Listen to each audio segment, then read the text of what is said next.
La primera carta llegó hace una semana a Moncloa, su destinatario el presidente del Gobierno, y en su interior material pirotécnico. Los expertos en explosivos de la Guardia Civil actuaron.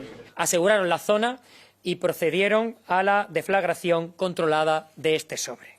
Interior dice que no se hizo público porque había una investigación policial en curso hasta que sucedió lo de ayer. Una carta similar en la Embajada de Ucrania en Madrid y horas después en una fábrica de Zaragoza que envía material militar a Ucrania. Son sobres de similares características, de color marrón. El material es de fabricación casera. Existen indicios que apuntan a que la procedencia viene del propio territorio español. Las últimas cartas se han detectado hoy, de madrugada, en la base aérea de Torrejón, con destino al centro de satélites de la Unión Europea. Es la única que se ha desactivado sin detonarla. Podrá facilitar los análisis tanto del envoltorio como del material. Y esta mañana en el Ministerio de Defensa, un sobre para la ministra Margarita Robles. De momento, Interior no ve necesario elevar la alerta antiterrorista. No creo que los hechos tengan entidad, al menos por el momento. Desde la semana pasada se han reforzado la seguridad en todos los edificios públicos y exterior de las embajadas. Tranquilidad a todos, evidentemente, y tomamos las medidas necesarias y precisas. La Audiencia Nacional investigará conjuntamente los 5 paquetes explosivos como delito de terrorismo. Dije algunas palabras que fueron manifiestamente inoportunas. Creo que estoy en un partido donde hay libertad de expresión, pero que hay que ejercerla con inteligencia para que sea perfectamente compatible con la lealtad y con la colaboración.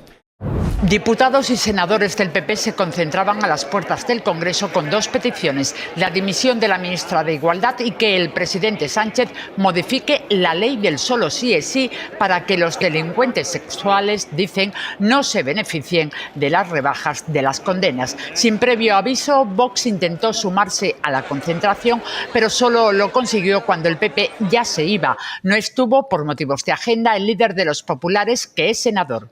Se nos ha acusado de forma directa o indirecta de hechos delictivos, que en cualquier gobierno occidental conllevaría.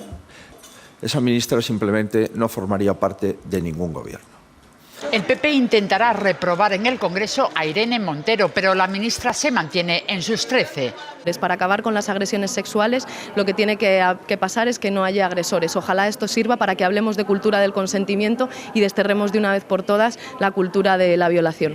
Aunque a Irene Montero solo la apoyan abiertamente los suyos y en esa línea, a pesar de las diferencias habituales entre ellas, respaldo de Yolanda Díaz. La ministra Montero se refería a un concepto académico, un concepto reconocido por la propia ONU y, desde luego, yo no comparto en absoluto la campaña que ha desplegado el Partido Popular en Galicia.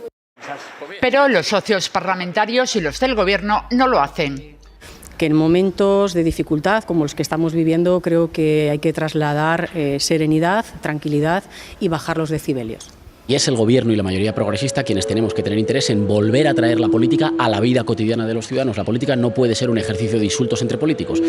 Con la Semana de la Constitución sin pleno no se volverán a ver cara a cara hasta dentro de 2 semanas. La tensión continúa en el hemiciclo. La presidencia avisó de que aplicaría de forma estricta el reglamento y se multiplican los llamamientos al orden. Batet les ha pedido a todos públicamente un compromiso. No suban a herir y a ofender. Suban a defender. El vicepresidente del Congreso advierte que no permitirá determinadas palabras. Bien sea fascista o bien cualquier otro término, será retirado del diario de sesiones. Unidas Podemos no comparte esta decisión, le acusa de limitar la libertad de expresión. Yo creo que prohibir conceptos políticos como el fascismo o el comunismo no es el camino. Para Vox, los episodios de los últimos días tienen un único culpable. Es el Partido Socialista Obrero Español desde el año 2004, no es de ahora, llevan 18 años. Y hacia Vox dirigen la mirada los socios habituales del Gobierno. Creen que todo responde a una estrategia orquestada por el partido de Abascal. Y este ruido les va bien, porque en la calle lo que llega es que todo es mal y aquí estamos peleándonos todo el día. Y no es cierto. Esta dinámica de clima irrespirable le viene bien a la extrema derecha, que está de capa caída, que estaba en retroceso político y que aprovecha esto para conseguir foco. El Partido Popular insiste en que no todos se comportan igual. Este grupo parlamentario, este partido, está a la altura de las circunstancias y no está entrando en ese juego, sino haciendo todo lo contrario. El de hoy es el último pleno antes de la celebración en el Congreso del Día de la Constitución. El Congreso ha rechazado las 5 enmiendas alternativas a la reforma del delito de sedición. Las habían presentado PP, Vox, Ciudadanos, Junts y la CUP. Las posiciones siguen siendo las mismas, mientras el Gobierno y sus socios mantienen que con la reforma del Código Penal se adapta a los estándares europeos. La oposición acusa al Ejecutivo de ceder ante el independentismo. Superado este debate de totalidad, la reforma está más cerca. El objetivo del Gobierno es aprobarla antes de que acabe el año. Los empresarios no ven posible un acuerdo sobre la reforma de las pensiones. No van a apoyar que las bases máximas suban un 29% y las pensiones máximas solo un 3%, como propone Escrivá. Coinciden con los sindicatos en que ampliar el periodo para el cálculo de la pensión es un compromiso que el Ejecutivo tiene con Bruselas. Ellos lo rechazan porque no viene del Pacto de Toledo. Los teléfonos de esta sala de atención al suicidio de Fundación ANAR suenan una vez cada 2 minutos. El suicidio es un síntoma de otro problema grave que para ellos no tiene solución y que les impide tener esperanza hacia el futuro. En la última década han atendido más de 9.000 casos, unas llamadas que se han multiplicado desde la pandemia. Solo en 2021 ANAR ha tratado a casi 3.000 adolescentes. La hija de Javier se quitó la vida en 2020. Cuando sucede, lo primero que piensas es en qué has fallado. Hay días que piensas, ¿y si hubiese hecho esto? ¿Y si hubiese visto? ¿Y si? El ¿y si te mata?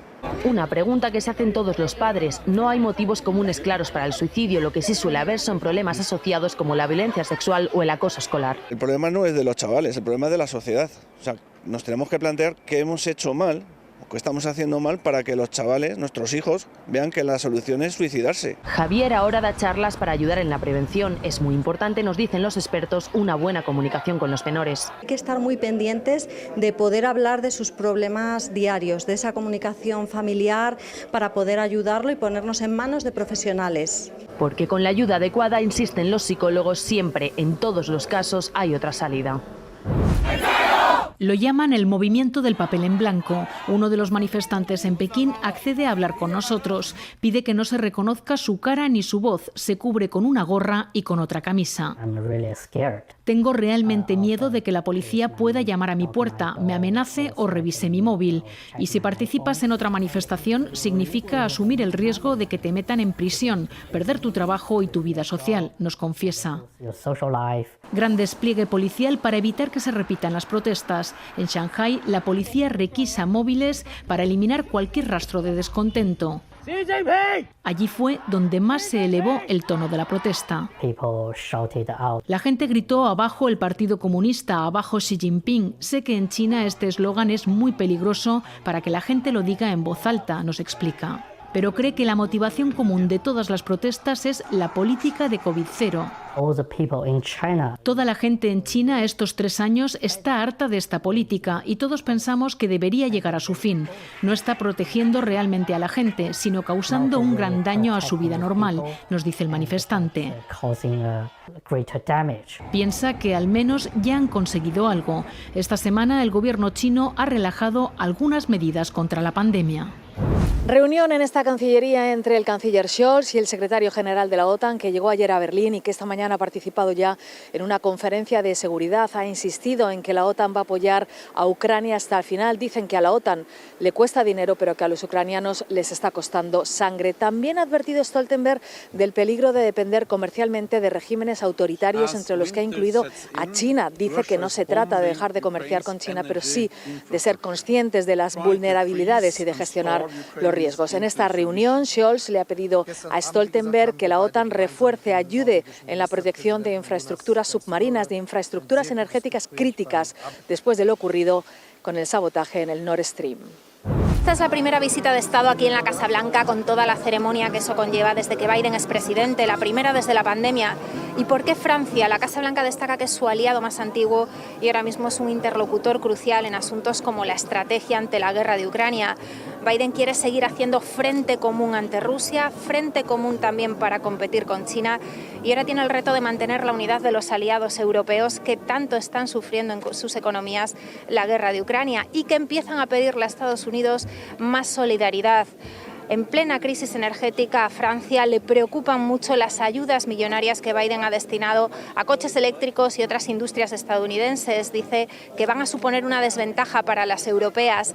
La Casa Blanca es consciente de estas tensiones y de todo esto, de la guerra de Ucrania, pero también de economía, de energía y del desequilibrio a uno y otro lado del Atlántico, van a hablar hoy aquí.